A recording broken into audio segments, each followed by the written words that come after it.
Assalamualaikum warahmatullahi wabarakatuh. Kami, mahasiswa Poltekkes Kemenkes Semarang, Program Studi Keperawatan Semarang, Program Diploma 3, Semester 2, Kelompok 8. Akan menampilkan video pembelajaran mengenai tahapan proses keperawatan.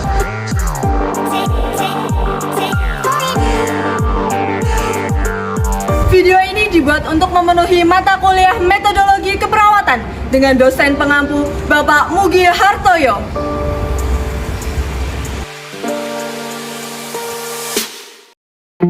Baiklah, kali ini kita akan membahas tentang proses keperawatan. Nah, kalian tahu nggak sih kalau proses keperawatan itu memiliki 5 tahap? Nah, tahap yang pertama adalah tahap pengkajian. Yang kedua adalah tahap diagnosa. Dan yang ketiga adalah tahap perencanaan. Yang keempat adalah tahap implementasi. Dan tahap yang kelima adalah evaluasi.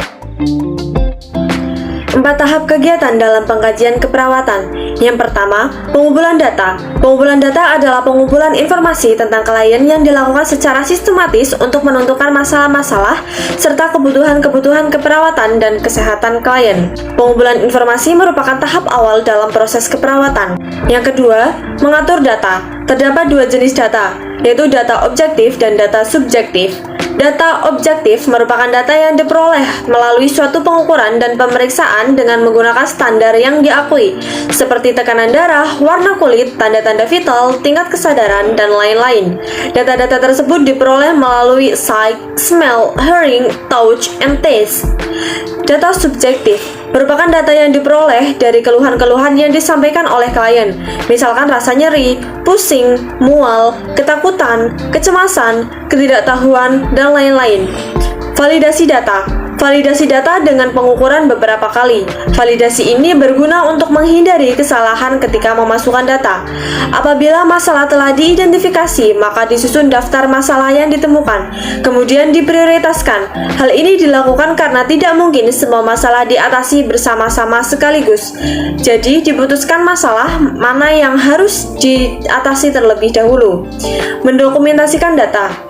Bentuk dokumentasi dapat berupa data dasar, lembar alur atau flowsheet, dan catatan perkembangan, yang semuanya termasuk tipe pengkajian informasi.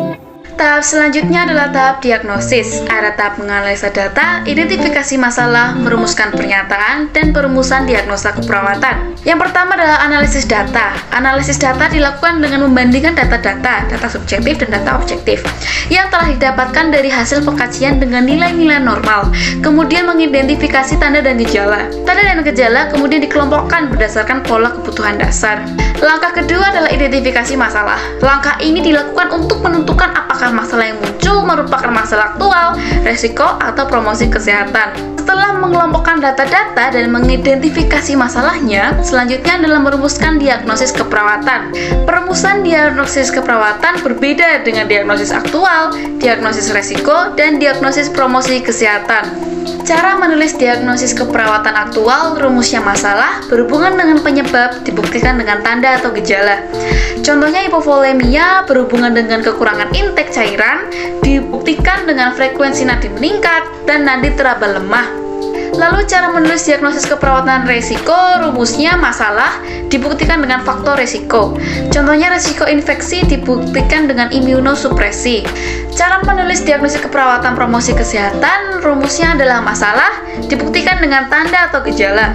Contohnya kesiapan peningkatan eliminasi urin, dibuktikan dengan mengungkapkan keinginan untuk meningkatkan eliminasi urin, jumlah urin normal, karakteristik urin normal.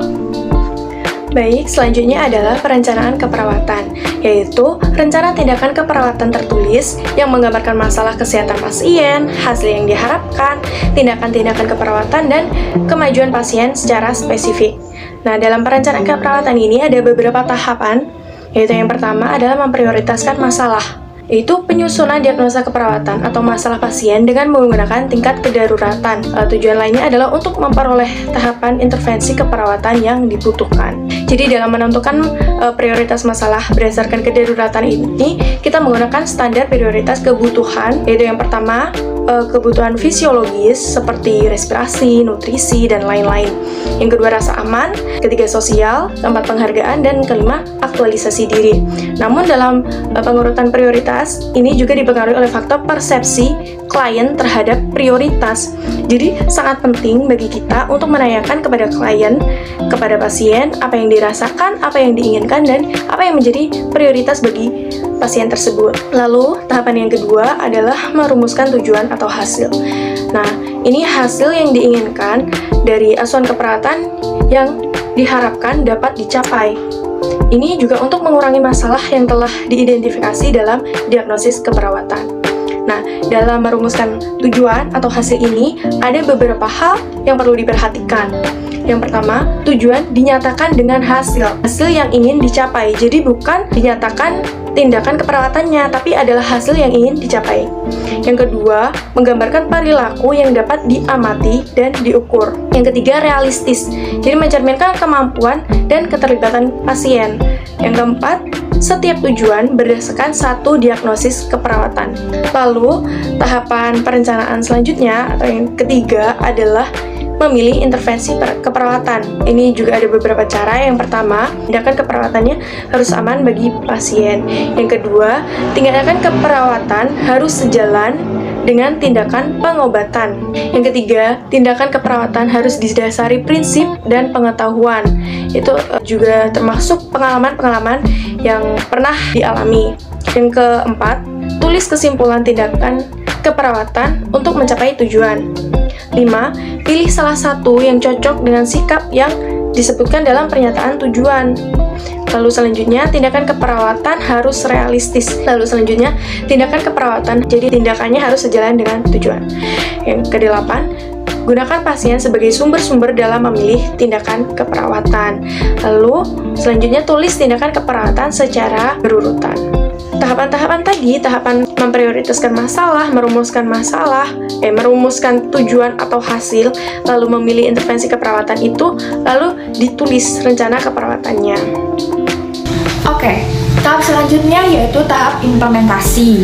Ada beberapa poin tahapan implementasi yang kita lakukan kepada pasien. Yang pertama yaitu mengkaji pasien. Contohnya, permisi Bapak, perkenalkan, nama saya Perawat Novi. Saya yang berdinas pada pagi hari ini dari pukul 7 hingga pukul 1 siang nanti ya Bapak. Jadi Bapak boleh sebutkan nama serta tanggal lahirnya Bapak? Baik, benar dengan Pak Awam ya Bapak. Yang kedua, ada menentukan bantuan. Contohnya tuh kayak gini. Jadi Bapak, tadi kan Bapak itu mengeluh jika Bapak itu sesak nafas dan batuk terus-menerus. Dan seperti tenggorokannya tuh kayak ada lendirnya tapi sulit untuk dikeluarkan ya Bapak. Nah, baik Bapak. Jadi di sini saya akan membantu Bapak untuk mengeluarkan lendir di dalam tenggorokan Bapak ya. Jadi saya akan melakukan tindakan bantu efektif pada Bapak ya. Nah, yang ketiga, ada mengimplementasikan rencana tindakan pasien. Contohnya, jadi nanti sebelumnya saya akan mendengarkan bunyi nafas Bapak terlebih dahulu ya menggunakan stetoskop. Dan setelah itu saya akan membantu Bapak melakukan tindakan bantu efektif. Baik Bapak, setelah saya mendengarkan nafas Bapak, ternyata itu terdapat suara ronki. Suara ronki itu jadi Bapak di dalam dada Bapak itu seperti ada sebuah lendirnya. Nah, jadi saya akan membantu Bapak mengeluarkannya agar Bapak nantinya merasa lebih lega. Baik Bapak, yang pertama nanti saya akan contohkan terlebih dahulu dan setelah itu Bapak akan mengikuti saya ya Bapak dengan panduan saya. Jadi ini nanti prosesnya cepat kok Bapak, sekitar 3 menit saja. Apakah Bapak bersedia? Baik Bapak, jika Bapak bersedia, mari kita mulai untuk melakukan tindakan bantu efektif ya Bapak. Yang pertama, Bapak bisa meletakkan tangan sebelah kiri di samping dada dan yang kanan di perut. Terus nanti tarik nafas yang dalam, terus nanti hembuskan secara perlahan. Terus nanti tarik nafas lagi, hembuskan lagi. Terus tarik nafas lagi, lalu nanti hembuskannya. Yang terakhir ini nanti Bapak batukan sekuat tenaga ya, agar lendirnya itu nanti keluar ya Pak. Baik Bapak, sudah saya contohkan. Sekarang Bapak saya pandu. Baik Bapak, sekarang lakukan untuk tarik nafas, lalu keluarkan secara perlahan. Lalu tarik nafas lagi, keluarkan secara perlahan. Tarik nafas lagi, dan kemudian batukan yang keras ya Bapak, sampai berbunyi Terus nanti masukkan ke tempat sputum ini ya Bapak. Nah, yang terakhir ada tahap dokumentasi. Contohnya seperti ini. Baik Bapak, lendirnya sudah keluar. Jadi lendirnya berwarna kuning kehijau-hijauan ya Bapak. Oke, kan saya lanjutkan. Yang selanjutnya adalah tahap evaluasi hasil. Yang pertama ada mengumpulkan data yang berhubungan dengan hasil. Kemudian yang kedua membandingkan data. Yang ketiga menghubungkan tindakan keperawatan dengan hasil. Yang keempat menarik kesimpulan tentang status masalah. Dan yang terakhir melanjutkan memodifikasi atau mengakhiri rencana asuhan. Jadi kita bahas dulu evaluasi itu apa sih? Jadi teman-teman, evaluasi dalam keperawatan itu merupakan proses terakhir dalam proses keperawatan. Setelah perawat mengimplementasikan tindakan keperawatan maupun kolaboratif. Jadi evaluasi ini bertujuan untuk mengetahui perkembangan klien dan mengetahui apakah asuhan keperawatan kita dalam menyelesaikan masalah kesehatan pada klien. Singkatnya dan intinya, kita mengetahui bagaimana apakah tujuan yang sudah kita rencanakan itu sudah mencapai hasil yang sudah diharapkan atau belum. Oke, selanjutnya kita bahas tentang metode evaluasinya seperti apa sih. Jadi kita mengumpulkan data evaluasi berdasarkan wawancara dengan pasien dan keluarganya, yang biasa kita sebut dengan data subjektif. Dan juga kita bisa mengevaluasi berdasarkan pemeriksaan fisik dan juga penunjang, atau yang biasa kita sebut dengan data objektif seperti itu. Kemudian kita lakukan interpretasi dan simpulkan hasil temuan, hubungkan antara tindakan yang sudah diberikan dengan kondisi klien saat ini. Dan selanjutnya kita bisa menilai apakah tindakan keperawatan kita sudah berdampak positif pada klien atau tidak. Jika tidak berdampak positif pada klien atau belum berdampak, maka kita bisa memodifikasi rencana asuhan keperawatan, kemudian lanjutkan kembali evaluasi untuk mengkaji ulang kondisi pasien selanjutnya. Mungkin untuk tahap evaluasi penjelasan dari saya seperti itu. Oke, ketemu lagi dengan saya di slide ini. Di sini kita akan membahas manfaat proses keperawatan. Jadi kita sebagai perawat itu memiliki kepercayaan diri. Perawat lebih percaya diri dalam melakukan perawatan karena semua rencana yang disusun dengan baik berdasarkan diagnosa perawatan yang didukung dengan data yang tepat dan akurat. Tidak hanya ini saja, jadi kita peningkatan kualitas asuhan keperawatan. Asuhan keperawatan yang optimal akan mempercepat proses kesembuhan klien. Hal ini berimplikasi pada kepuasan kerja. Nah, itu juga salah satu manfaat proses keperawatan bagi perawat ya. Kemudian ada proses keperawatan yang diterapkan akan membantu pengembangan profesionalisme seperti itu. Nah, tidak hanya itu saja, ada juga proses keperawatan yang terdokumentasi dengan baik akan memudahkan dalam melaksanakan asuhan keperawatan. Mungkin untuk manfaat proses keperawatan itu bagi perawat ya. Oke, sepertinya teman-teman yang menonton video ini sudah mengantuk. Tenang saja, kami pun sama. Jadi video pembelajarannya kami sudahi sampai di sini. Bye bye, akan dilanjutkan oleh Bernanda. Terima kasih atas perhatian teman-teman semua. Meskipun kami tahu ada yang tidak memperhatikan, tapi tidak apa-apa.